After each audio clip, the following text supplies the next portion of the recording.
बच्चों, सुमध्याह्न। मैं आप सभी की हिंदी शिक्षिका अनिमा मैम बोल रही हूँ। हम लोग वसंत भाग 2 पाठ्य पुस्तक से पाठ 1 हम पंछी उन्मुक्त गगन के कविता पढ़ रहे थे। इस कविता के कवि है शिव मंगल सिंह सुमन जी। तो पिछली कक्षा में मैं आप सभी को 1 और 2 पद पढ़ाई हूँ।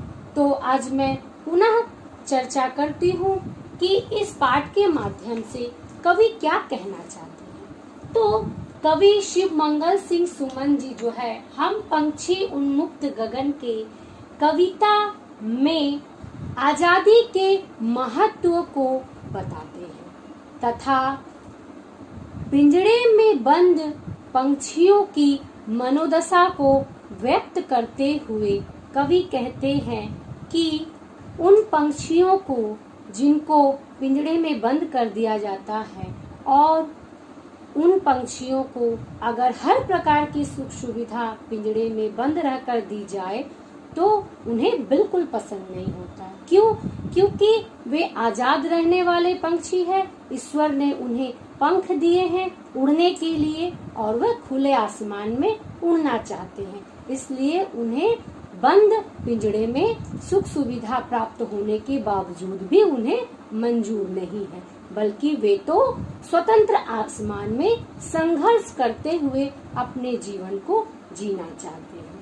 फर्स्ट स्टैंजा, सेकेंड स्टैंजा मैं आप सभी को पढ़ा दी थी, इसका कविता का अर्थ भी समझा दी थी। आज मैं आप सभी को पद संख्या 3, 4, 5 और 6 काव्यावृत्ति करते हुए आप सभी को शब्दार्थ समझाते हुए काव्य की व्याख्या स्पष्ट करूंगी। तो मैं चलती हूँ पद संख्या 3 की ओर। कवि अपनी व्यथा प्रकट करते हुए पक्षियों के माध्यम से कहते हैं कि ये खुले आसमान में विचरण करने वाले पंछी है, ये पिंजरे में बंद नहीं रहना चाहते हैं। थर्ड पैराग्राफ बच्चों ध्यान दीजिएगा। स्वर्ण श्रृंखला के बंधन में अपनी गति उड़ान सब भूले, बस सपनों में देख रहे हैं तरु की फुनगी पर के झूले। अर्थात इस पंक्ति के माध्यम से कवि कहना चाहते हैं, पक्षियों के माध्यम से कवि यह कहते हैं कि सोने की श्रृंखला शब्द का अर्थ होता है कड़ियों का समूह। अर्थात सोने की सलाखों से निर्मित यह जो पिंजड़ा है, जिस पिंजड़े में पक्षियों को कैद कर दिया जाता है, स्वर्ण श्रृंखला के बंधन में उन्हें सोने के सलाखों से निर्मित जो पिंजड़ा है, उन पिंजड़े के बंधन में बंधकर जो है पक्षी क्या भूल गए हैं? अपनी गति उड़ान सब भूले। वे पक्षी पिंजड़े में बंद होकर उड़ना भूल गए हैं, खाना भूल गए हैं, सब कुछ भूल गए हैं। अर्थात कहीं ना कहीं वह अपने आप को परतंत्र महसूस कर रहे हैं, क्योंकि पक्षी जो है हमेशा खुले आसमान में उड़ना चाहते हैं, वे बंद नहीं रह सकते हैं। बस सपनों में देख रहे हैं तरु की फुनगी पर के झूले। तरु शब्द का क्या अर्थ होता है बच्चों? पेड़। और फुनगी, फुनगी शब्द का अर्थ होता है टहनी का सबसे ऊंचा सिरा।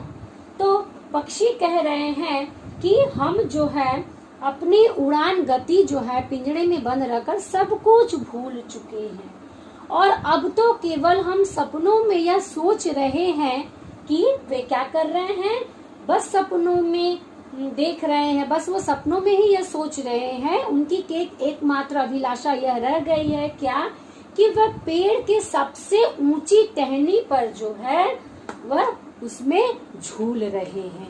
अर्थात कहीं ना कहीं पक्षियों को जो है परतंत्रता में रहना पसंद नहीं है, वे आजाद रहना चाहते हैं और बंद पिंजड़े में रहने के कारण उनके मन में यह एक प्रकार से कहीं ना कहीं यह बात बैठ जाता है कि वह अब जो है अपनी उड़ान भूल चुके हैं, अपनी गति को भूल चुके हैं, अपनी दिशा को भूल चुके हैं, इसलिए वह पिंजड़े से आजाद होना चाहते हैं। वे मनुष्य को कहते हैं कि हम जो है पिंजड़े में रहना नहीं पसंद करेंगे, क्योंकि पिंजड़े में रहकर हम अपने आप को बंधन में महसूस करते हैं।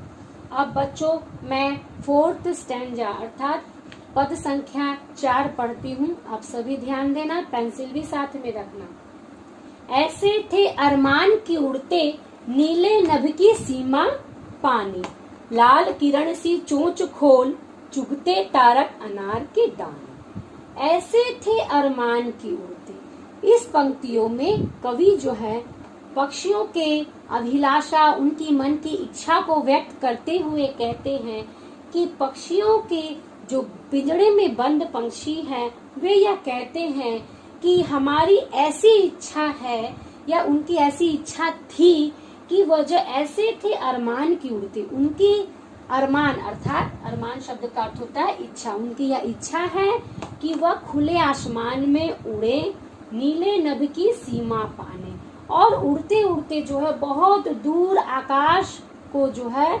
आकाश की सीमा को जो है छू ले, नीले नभ की सीमा पानी, लाल किरण सी चोंच खोल, चुगते तारक अनार के दाने। और वे कहते हैं कि वह अपनी लाल किरणों से, उसके जो चोंच है ना, लाल किरण के समान व्यक्त किया गया है, लाल किरणों सी चोंच से अनार के दानों रूपी आसमान के तारों को वह चुग ले।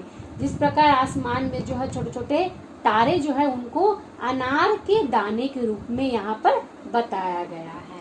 वे कवि कहते हैं कि पंछियों के मन की यह अभिलाषा है कि वे अगर आसमान में उड़ते जाते हैं और जो है आसमान की सीमा को छू करके अपनी लाल लाल किरण सी चोंच जो है, उन चोंच से जो है आसमान में जो ये आसमान में जो तारे दिख रहे हैं उनको जो है अनार के दाने के रूप में बताया गया है। उन्हीं अनार के दाने को वो जो है चुगने की आशा रखते हैं। तो यह था हमारा 4th पैराग्राफ। अब मैं आप लोगों को पंक्ति पद 5 बता रही हूँ। होती सीमाहीन क्षितिज से इन पंखों की होड़ा होड़ी, या तो क्षितिज मिलन बन जाता या तंती सांसों की डोर। इस पंक्तियों में पक्षियों का यह कहना है कि आसमान की ऊंचाई को छूते हुए उनके पंखों में इस प्रकार एक प्रकार से होड़ा होड़ी लग जाती कि उड़ते उड़ते वे जो है क्या करते, उड़ते उड़ते या तो क्षितिज मिलन बन जाता, या उड़ते उड़ते या तो वह क्षितिज शब्द का अर्थ होता है, सीमाहीन शब्द का अर्थ होता है जिसकी सीमा नहीं है, और क्षितिज शब्द का अर्थ होता है धरती और आकाश का मिलते हुए दिखाई देना।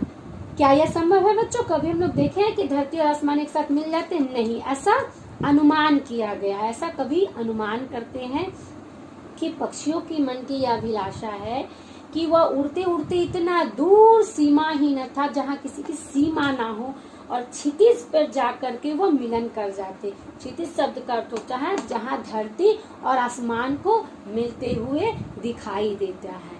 तो ऐसा कवि अनुमान करते हैं और कहते हैं कि वे इतना दूर उड़ना चाहते हैं, स्वतंत्रता को पाते हुए, स्वतंत्रता पाने पर वह उतना दूर उड़ना चाहते हैं कि जहाँ उड़ते उड़ते वह बहुत दूर आसमान में पहुंच जाए, जहाँ की क्षितिज मिलन हो जाए को पा जाते हैं और अपने प्राणों तक को वह गवा दे।